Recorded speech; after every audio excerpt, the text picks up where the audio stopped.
Hi everyone, in this video we're going to be having a look at this old Sony Vaio PC.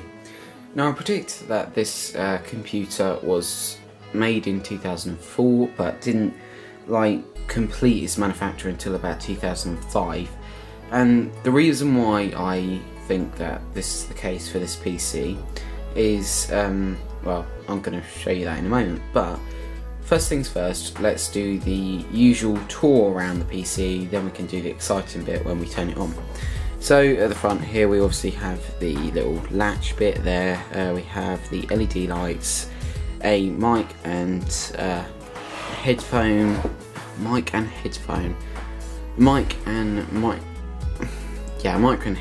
slot, sorry.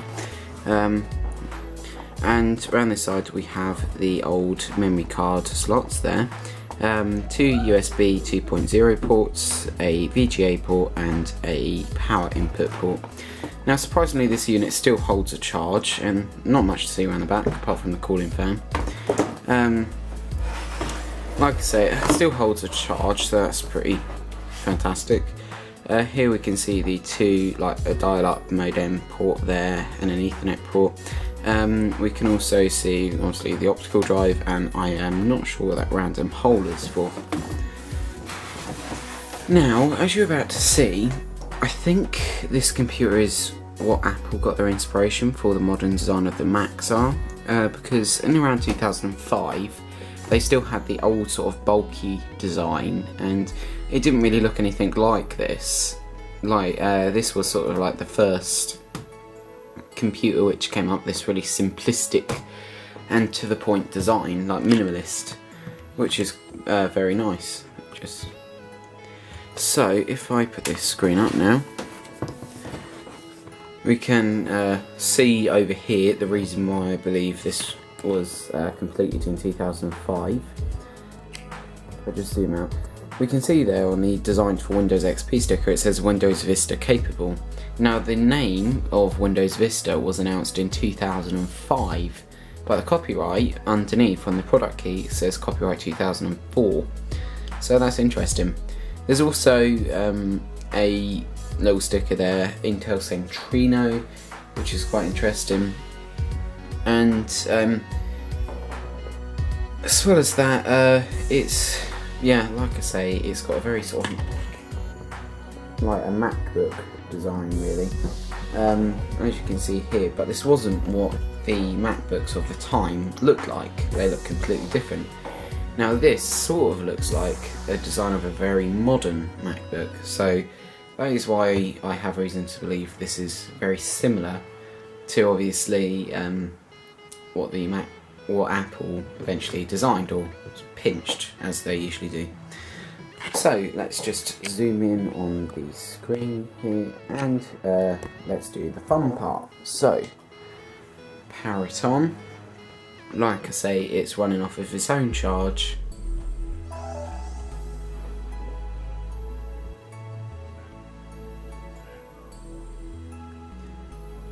As we can see here, Windows XP, as you can imagine. This is the Home Edition version, Service Pack 3. I'll show you more technical information when it properly starts up.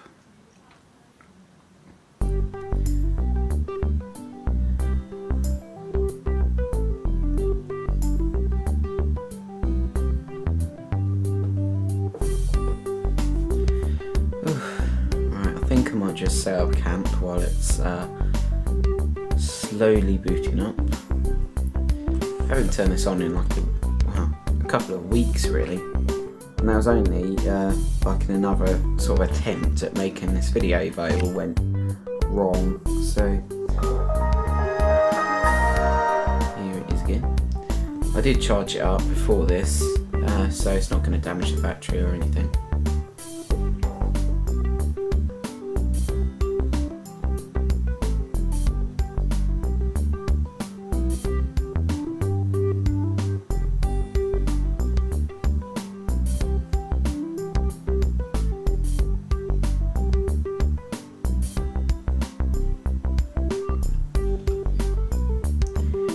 Need to wait for the taskbar,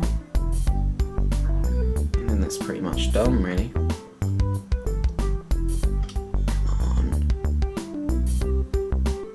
So it's been about a minute so far, a minute and a half realistically, that this has been booting up for.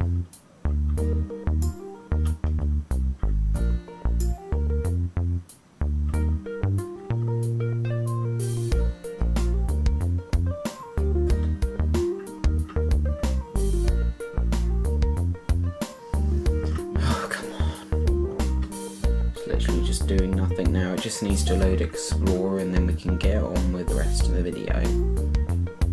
I'm seeing lots of hard drive activity. No, this gone again. Come on! Remember, this was sort of like my main laptop for a few years. And whenever this happened, when the taskbar took ages to load, I generally just bashed on the keyboard and then it eventually showed up. Well, it showed up quite quickly really. I suppose sort of a placebo effect really. I don't think that actually helped.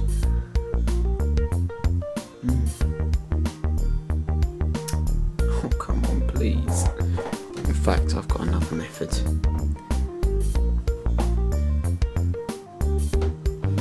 Right.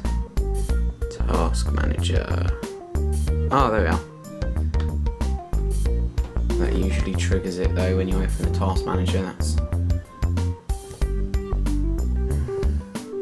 generally is the cue for it to behave itself. Right, so as you can see, it's loaded the desktop up here, which is good. Still sort of waiting for Explorer to load. And the good thing about this unit is like if I go back down to here, if this starts flashing the battery light in the middle here, that means that it's running on fumes, so I know when to plug it in. And this did have about 80% battery last time. Let's see what it has, because there is a little battery icon in the corner there, but yeah, I seriously need a capture card, don't I? I think they're HDMI on their capture card, so what I'll do is I'll get a VGA to HDMI adapter. Oh, 74%, so it's used quite a bit of battery. It's about 6% of the battery since, like, well, that's in the boot up process, so that's pretty cool. For a laptop at this age, I'm surprised the battery isn't dead. Now, this was one of the first computers that introduced that little, you know, when you plug your modern laptop in now and it can't overcharge. Well, this was one of the first laptops to introduce a piece of hardware that actually stopped the flow of charge coming into, like, charging the battery if it was full. So it's a pretty big milestone really, one of the first ones this was. So let's go on to my computer properties. Then we can have a more detailed look at the hardware. So we have, it says Intel Pentium M or Centrino, whatever you like to call it, 1.73 gigahertz or processing power, pretty cool. And it's also got a gigabyte of RAM, which is pretty cool as well. And obviously Windows XP Home Edition Service Pack 3, as you can probably make out there, just zoom in, there you are. And obviously this is made by Sony. So that basically is it really for this little tour of this laptop. There isn't really much else I can show you of this laptop because it's impossible for me to restore this laptop because ever since I've owned it, it's always been working perfectly. There's never been anything wrong with it. It's just been a case of maintaining it and looking after it. So I suppose that's the case for most computers and laptops really. If you look after them, they last. And like I say, with this one, it certainly lasted. It's still 64% of the batteries remaining. So that's like went through, that was about 80% like I say at the beginning, and that's went through an entire boot up right to the desktop when it's got nothing else to load. And it's only got what, like it's only skipped about 16 odd percent down, and for a battery, like I say, for a battery of that age, that is quite a lot. Not a lot at all, sorry. So that basically wraps it up for this video, really.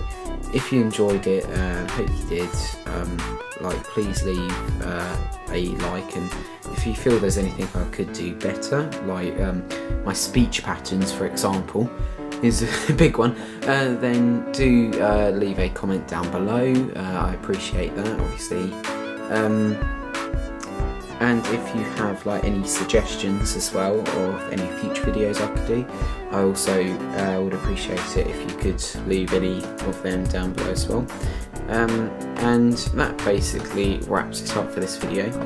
So I do have some other videos of Windows XP era computers on my channel. Not just this, I also have uploaded, will upload very shortly, a video explaining sort of what you can do to obviously maintain Windows XP in 2016. Sorry, I'm stuttering and not talking quite right today, but yeah, just having one of those days. So I've uploaded a video about how you can maintain Windows XP in 2016. I've also uploaded a video about, some videos about, basically for beginners, about internet common sense and how to avoid malware and things like that, and security programs you can use. And that's, really about it for now. I also, very shortly, I'm going to be uploading, sort of within the next couple of weeks, a video on alternatives to the Windows XP operating system, as it's no longer secure. Although it's incredibly stable, and I've trusted XP for many years,